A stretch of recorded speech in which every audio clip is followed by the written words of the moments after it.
భారత్ ఆఫ్ఘన్ మధ్య T20 series జరిగిన విషయం తెలిసిందే. 3 టీ20ల ఈ సిరీస్ను టీమిండియా క్లీన్ స్వీప్ చేసింది. బుధవారం జరిగిన ఆఖరి టీ20 మ్యాచ్లో టీమిండియా ఘన విజయం సాధించింది.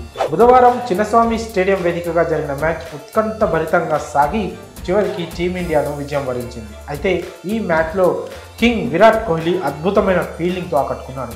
ఆఫ్ఘన్ బ్యాటర్ బాదిన బాల్ను బౌండరీ లైన్ వద్ద గాల్లోకి పక్షిలా ఎగిరి 6 వెళ్లకుండా బంతిని ఆపాడు. ఈ కళ్ళు చెదిరే విన్యాసం నెట్టింట వైరల్గా మారింది. ఆఫ్ఘనిస్తాన్తో జరిగిన 3వ టీ20లో విరాట్ కోహ్లీ బౌండరీ లైన్ దగ్గర అద్భుతమైన ప్రదర్శన కనబరిచాడు. టీ20 టీమిండియాకు 6 పరుగులను ఆదా చేశాడు. మైదానంలో చురుగ్గా ఉండే కోహ్లీ మరోసారి తన అద్భుతమైన ఆట తీరును కనబరిచాడు. ఆఫ్ఘనిస్తాన్ చేంజింగ్ సమయంలో హాఫ్ స్పిన్నర్ వాషింగ్టన్ సుందర్ బౌలింగ్లో Afghan batter Karim Jannat long on boundary వైపు భారీ షాట్ కొట్టాడు. ఈ సమయంలో విరాట్ బౌండరీ లైన్ వద్ద గాల్లోకి దూకి ఒంటి చేత్తో బాల్ను అడ్డుకొని గ్రౌండ్లోకి విసిరేశాడు. బౌండరీ లైన్ తాకడానికి ముందే కోహ్లీ గాల్లోకి ఎగిరి బాల్ను అడ్డుకున్నాడు.